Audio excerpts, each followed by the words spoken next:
ఊరికి ఏదైనా చేస్తే కదా ఊరి తిరుగుతారు మాతారు వాళ్ళు రారు హైదరాబాద్ కూకుంటారు పోయి ఎవరైనా అంతే మేడం మైసూరు కూతురు వచ్చింది బూట్ వేసుకుంటే అంతా వచ్చింది మన రానా కంటికి ఏమనుకో మేడం నేను నిజం చెప్తున్నాను ఎవరు జగన్ గాని ఎవరు కానీ రాజకీయ వాడే కాదు అసలు నేను వాస్తవం చెప్తాను ఏం చేస్తున్నారు సార్ ఏం చేసి పక్కన పెట్టు ఇప్పుడు మా ఎమ్మెల్యే ఉన్నాడు వచ్చిన కొత్తలో వచ్చినాడు ఈ అమ్మాయిని ఇప్పించిన వస్తుంది పట్టుకొని పోతాడు అంతే ఇంకేం చేస్తున్నారు ఇల్లు ఇవ్వాలా మీకు ఎంత రేట్లు పెంచేసి అన్ని పెరిగిపోతున్నాయి సార్ నువ్వు నీ ఆవేదన కరెక్టే మనం ఇన్ని రోజులు దొంగలే ఉన్నారు అందరూ దొంగలే ఒక వ్యక్తి వచ్చాడు పవన్ కళ్యాణ్ గారు వచ్చారు ప్రజలకు మంచి చేయడానికి అదే మీరు చూసింది కరెక్టే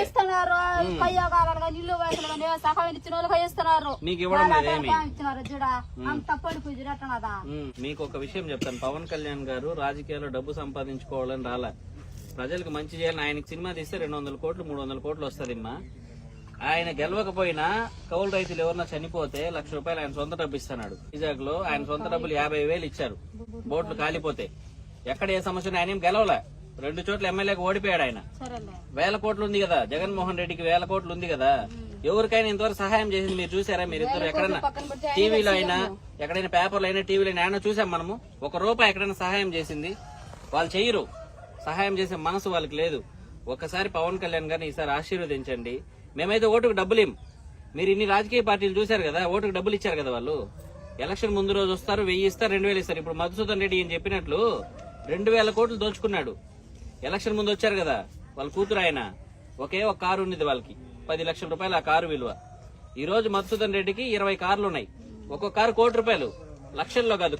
కోటిన్నర నమ్ముతారా మీరు 20 కార్లు ఉన్నాయి మీరు ఎలా చూస్తారు ఆయనే చెప్పాడు నాకు BMW బెంజ్ ఆడి ఇంకా లేని కార్లనే ఉన్నాయి ఆయన ఇంట్లో అర్థమైందమ్మా ఎందుకు అంత డబ్బులు వచ్చాయి ఆయనకి మీ ఊరికి ఏమి చేయకపోయి మన నియోజకవర్గంలో ఏమి అభివృద్ధి చేయకపోయి మొత్తం డబ్బులు వాళ్ళు తింటే ఆయనకు అంత డబ్బులు వచ్చాయి ఎక్కడ ల్యాండ్ ఉంటే అక్కడ కబ్జా చేయడం దాచుకోవడం బెదిరించడం నువ్వు సమస్యను అడిగితే నీ పైన కేసు పెట్టడం ఎస్సీ ఎస్టీ కేసు పెడతారు అర్థమైందమ్మా నేను చెప్పేది మీరు అడిగింది కరెక్టే అన్ని రాజకీయ పార్టీలు ఇన్ని రోజులు ఉన్న రాజకీయ పార్టీలు అలానే ఉన్నాయి ఎలక్షన్ వాళ్ళ ఆలోచన ఏంటి ఈ ప్రజలు అమ్ముడు పోతారు 1000కి కకృతి పడతారు అనే ఆలోచనలో వాళ్ళు ఉన్నారు మీరు కకృతి పడడమా పడకపోవడమా మీ ఇష్టం ఇంకొకసారి జగన్ కోటేస్తే మన కిడ్నీలు కూడా అమ్మేస్తాడు ఉన్న ఆస్తులు ప్రభుత్వ ఆస్తులన్నీ తాకట్లు పెట్టేశారు ఎందుకంటే పప్పు బెల్లాలాగా నువ్వు చెప్పావు కదా ఇప్పుడు ఉన్న వాళ్ళకి ఇస్తున్నారు మొత్తం వైసీపీ వాళ్ళకే ఇస్తారు పథకాలైనా ఏదైనా 10 మందికి ఇస్తారు కానీ గ్యాస్ పెంచిన రేటు నువ్వు కొనాల్సిందే గ్యాస్ పప్పు ఉప్పు ఆయిల్ ప్యాకెట్ అన్ని నువ్వు కొనాల్సిందే కదా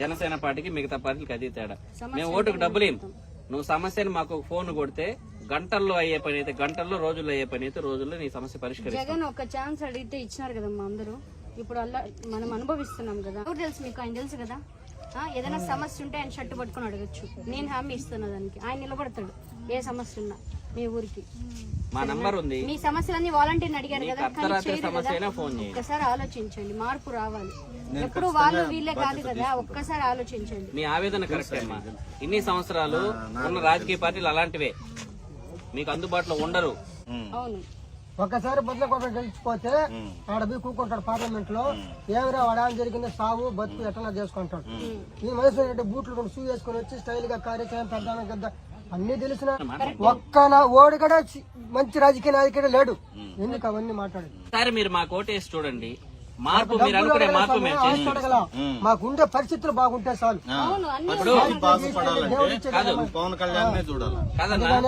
మేము పూజ చేసుకుని బతుకుతాం మా కాలువలు మాకు కావాల్సిన పనులు జరిగితే అంతే కదా మీరు అనుకునేది ఇప్పుడు ప్రభుత్వం నుంచి మనకేం కావాలి మనకేం తిండి పెట్టడు ఎవడు మనం ఎందుకు ఓటేస్తాం మనకి తాగడానికి నీళ్లుందా డ్రైనేజ్ కాలువలు ఉన్నాయా లైట్లు ఉన్నాయా రోడ్లు ఉన్నాయి ఇవే కదా మనం అడిగేది మనకేం బోవ పెట్టడు కదా ఎవడు మనం కష్టపడి మనం కూలీ చేసి మనం కష్టపడి మనం కొనుక్కొని తినాల్సిందే మనకి కనీసం కాలువలు లేదు రోడ్ లేదు లైట్ లేవు ఏమి చేయకపోతే మళ్ళీ ఎందుకు ఓటేయాలి మనము వాడి పథకాలు మనం అడిగామా వాడి ఇచ్చే మనం అడిగామా ఒక పక్క పథకాలు ఇస్తున్నాడు 10,000 15,000 ఇస్తున్నాడు కరెంటు బిల్లు పెంచా ఉప్పు పెంచా పప్పు పెంచా గ్యాస్ పెంచా అన్ని పెంచేసి మనకిచ్చేది 15,000 మన దగ్గర లాక్కునేది 1,60,000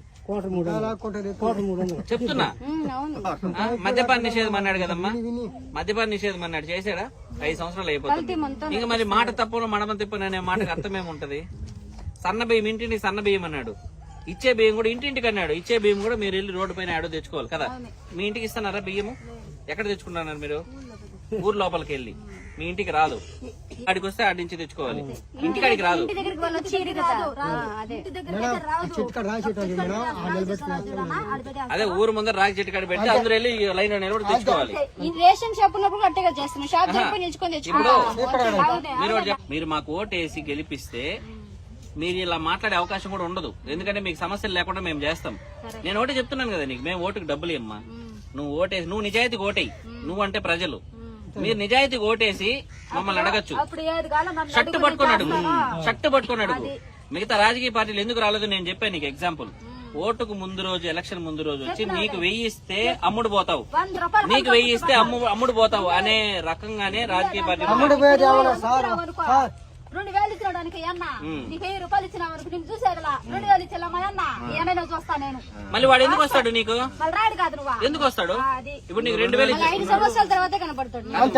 నీకు 2000 ఇచ్చాడా? 2000 ఇచ్చాడా? నియోజకవర్గం అంతా ఇవ్వాలంటే ఎంత అవుతుంది? 50 కోట్లు అవుతుంది. అవుతుంది నువ్వు కష్టపడిన డబ్బు ఎక్కడన్నా దానం అట్లా పనిచేస్తావా? కొంచెం ఎట్లా దోచుకున్న డబ్బులే పంచుతాడు. అది 50 కోట్లు సంపాదించాలి. నెక్స్ట్ ఎలక్షన్ కి మళ్ళీ 50 అంటే ఇప్పుడు 50 అంటే నెక్స్ట్ 100 కోట్లు. అర్థమైంది మళ్ళీ ఆ తర్వాత వాళ్ళ పిల్లలకి 200 కోట్లు సంపాదించాలి. మరి అభివృద్ధి ఎక్కడ చేస్తాడు? మీ సమస్య ఎక్కడ పరిష్కరిస్తారు? అది మీరు ఆలోచించి ఓటుకి డబ్బులు వాళ్ళు ఇస్తే తీసుకోండి. ఎందుకంటే దోచుకున్న డబ్బులే. వాళ్ళ నాయన వాళ్ళ తాతలు ముత్తాతలు సంపాదించిన డబ్బులు దాన ధర్మాలు చేయడెవడు. ఓటుకి డబ్బులు ఇస్తే తీసుకోండి, కానీ జనసేనకు ఓటేసి చూడండి. గ్లాసు గుర్తు. నీ ఆవేదన ఇలా రాకుండా మేము చూసుకుంటాం. నీకు సమస్య అంటే ఫోన్ చెయ్యి. ఇవన్నీ మధుసూదన్ రెడ్డి ఎమ్మెల్యే ఉన్నాడు కదా, వాళ్ళ కూతురు ఎమ్మెల్యే వస్తే నిలబెట్టి ఇట్లా మమ్మల్ని ఎట్టడినావు వాళ్ళని అడుగు. ఓటేసినావు, వాళ్ళని గెలిపించినావు, వాళ్ళని క్వశ్చన్ చేయి సరేనా, ఎందుకు చేయలేదని చెప్పి. వాళ్ళు ఏం చెప్తారో చూడు సరేనా. పోలీసులు నేసుకొని వస్తారు, మాట్లాడే అవకాశం కూడా ఇరు సరేనా. పోలీసులు చూస్తారు మాకేం భయం ఇలా. మాట్లాడు, అంతే ధైర్యంగా మాట్లాడాలి. చూసారు కదండి, మరి ఈ వీడియో కనుక మీకు నచ్చినట్లయితే ఒక లైక్ కొట్టేసి మీ అభిప్రాయాన్ని కూడా కామెంట్ బాక్స్ లో తెలియజేస్తూ ఇలాంటి ఇంట్రెస్టింగ్ అప్డేట్స్ కోసం మా ఛానల్ ని సబ్స్క్రైబ్ చేసుకోండి.